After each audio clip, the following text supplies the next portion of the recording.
ইউটিউবে ভিডিও করে দেখে আজকে আমি এত বড় একটা ভুলের হাত থেকে বেঁচে গেলাম।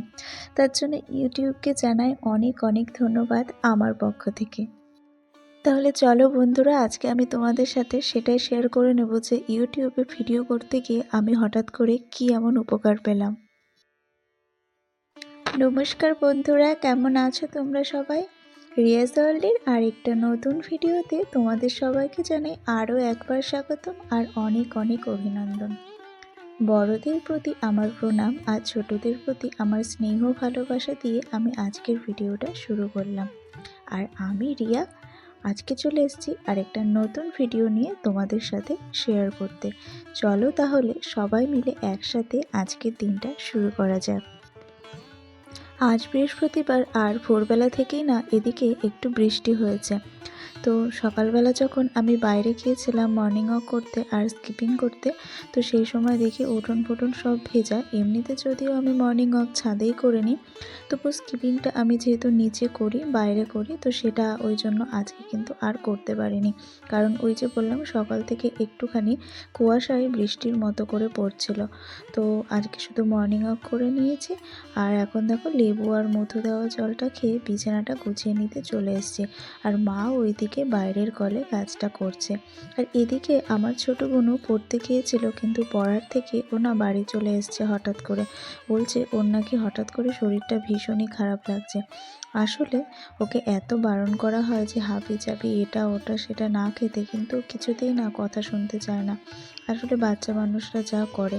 আর ওই যে এটা ওটা সেটা খাবে ঠিকই, কিন্তু জলটা খাবে কম। বলে বলে আর কিছু করানো যায় না। তো তার জন্যই বলছে হঠাৎ করে পেটে ব্যথা করছে, বুকে ব্যথা করছে, আর কি বাড়ি চলে এসেছে। তো ওকে নিয়ে ওই জন্য ব্যস্ত ছিলাম। আর এদিকে দেখো সেই কারণে ব্যায়াম করতে আসতে আমার কিন্তু বেশ খানিকটা দেরি হয়ে গেছিলো।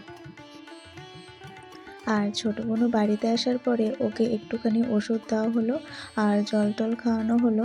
তার সাথে ও যেহেতু খালি পেটে পড়তে চলে যায়, অন্য কিছু কোনো খাবার দিলেও খেতে চায় না। তো বাড়িতে আসার পরে ওকে এর জন্য খাবার খাওয়ানো হলো। তারপর বলা হলো যে এখন শরীরটা কেমন লাগছে, বললো ঠিক লাগছে। তো তারপরে কিন্তু দেখো আবার পরে পড়তে চলে গিয়েছিল। আর এখন দেখো আমি কিন্তু এক্সারসাইজ করে নিতে নিতে এখন ফেসের জন্যে, অর্থাৎ মুখটাকে বা গালটাকে স্লিম রাখার জন্যে যেই দুটো ব্যায়াম আমি করি, তো ফেসের সেই দুটো কিন্তু যোগা আমি করে নিলাম। পেটের চর্বি কমানোর জন্য যেই ব্যায়ামগুলো করি, তো সেগুলো তো আগেই করে নিয়েছি। আর এখন চেস্টের ব্যায়াম জন্য যেই ব্যায়ামগুলো আমি করি, তো সেটা করে নিচ্ছি। আসলে কিছু কিছু ব্যায়াম আছে যেগুলো আমি নির্দিষ্ট রেখেছি, অর্থাৎ যেগুলো করে আমি সবথেকে বেশি সুফল পেয়েছি, সেগুলো কিন্তু আমি রেগুলারই করি। না হলে বলো তো কি টাইমটা না মেনটেন করতে পারি না। আর যখন হাতে একটু বেশি সময় থাকে, বিশেষ করে ছুটির দিনে, যেমন আজকের দিনটা কিন্তু ছুটি, তো এই সমস্ত দিনগুলোতে যেই এক্সারসাইজগুলো সবসময় করি সেগুলো তো করি, তার সাথে কিন্তু অন্যান্য এক্সারসাইজগুলোও করি। আর বিশেষ করে যেগুলোতে আমি বেশি ফল পাই সেগুলো বেশি করেই সবসময় করার চেষ্টা করি। দেখবে সবার শরীর কিন্তু সমান নয়। কিছু কিছু এক্সারসাইজ আছে যেগুলো মানে বেশি কাজ দেবে, সেটা সবার ক্ষেত্রে কিন্তু সমান নাও হতে পারে। তাই যেহেতু প্রত্যেকের সমস্যা আলাদা হয়, তাই সমস্যার সমাধানটাও কিন্তু সেরকমই আলাদা হবে। আর এদিকে ওই যে বললাম আজকে আমার ছুটির দিন, তাই চলে আসলাম একটু মার সাথে সাথে হেল্প করে দিতে। আর আমার ঠাকুমাও কিন্তু চলে এসছে। আসলে ঠাকুমাকে আমরা অনেক বারণ করি, কিন্তু ওই যে বললাম বয়স হয়ে গেছে বলে যে ঘরের মধ্যে চুপচাপ বসে থাকবে, কোনো কাজকর্ম করবে না, সেরকম হয়তো থাকতে পারে না। আসলে আগেকার দিনের মানুষ তো একসময় প্রচুর পরিশ্রমের কাজ করেছে, খাটনির কাজ করেছে। তাই এখন ওই যে চুপ করে বসে থাকতে হয়, এটাও না ঠাকুমার ভালো লাগে না। তাই হাতে হাতে করে দিতে চলে আসে। যদিও ঠাকুমা এতই আস্তে আস্তে করে যে তাতে মার আরও রান্নার দেরি হয়ে যায়, কিন্তু কি করা যাবে, বুড়ো মানুষ। ওইটুকু কাজ করে উনি যদি খুশি থাকে, তো সেটাও আমাদের জন্য অনেকটাই কিন্তু আনন্দের। তো যতটুকু পারে ওই জন্য ঠাকুমা করে দেয়। আর তার সাথে তো মার সাথে সাথে গল্প করতে করতে ঠাকুমার সময়টা কেটে যায়। তবে সব সময় আসে না, যেদিন যেদিন ঠাকুমার মনে হয়, তো সেদিন সেদিনই কিন্তু এরকম টুকটাক কিছু কিছু কাজে হেল্প করে দেয়। আর এখন দেখো আমি চলে এসেছি, ঘরবাড়িগুলো পরিষ্কার পরিচ্ছন্ন করে নিচ্ছি। আর এত বড় বাড়িটা না, এই ঝাড় দিতে আর মুছতেই না অনেকটা সময় লেগে যায়। আর ঝাড় দেওয়া মোছার আগেও তো আরও অনেক কিছু কাজকর্ম থাকে, যেমন এলোমেলো হয়ে থাকা জামাকাপড়গুলো গুছিয়ে রাখা। আর ওই যে বললাম 2 দিন পর পর মানে ঝুল পড়ে যায়। এর আগের ভিডিওগুলো তো আমি তোমাদের সাথে হয়তো বলেছিলাম যে ঝুল যতই পরিষ্কার করা হোক না কেন, মানে 2 দিন বাদেই দেখবো আবার মাকড়সা অন্য কোথাও জাল বানিয়ে দিয়েছে বা ঝুল করে দিয়েছে। তো সেগুলো একটু একটু পরিষ্কার করা থাকে। যদিও আজকে কিন্তু সেই কাজটা করিনি, যেহেতু আজকে বৃহস্পতিবার, তাই আজকে কিন্তু কোনো ঝুল ঝাড়ার কাজ করিনি। টুকটাক অন্যান্য যে সমস্ত কাজগুলো থাকে সেগুলো করেছি, তার সাথে ঘরদোরটা ঝাঁট দিয়ে তারপরে কিন্তু মুছে নিয়েছি। আর এই যে এখন দেখো সুন্দর করে ঘরটা বসিয়ে দিলাম, আর তারপরে পুজো দিয়ে নিচ্ছি স্নান করে এসে। আর এখন কিন্তু আমি তাড়াতাড়ি করে পুজো দিয়ে নিচ্ছি, বুনুকে নিয়ে আবার গানের ক্লাসে বেরোতে হবে বলে। আর ঠিক এই সময় ঘটে গিয়েছিল সেই ঘটনাটা, যেটা এখন আমি তোমাদের সাথে শেয়ার করব। এই দেখো, এই ভিডিওটা দেখতে পাচ্ছ আমি বাড়ি থেকে বেরোনোর সময় করেছি।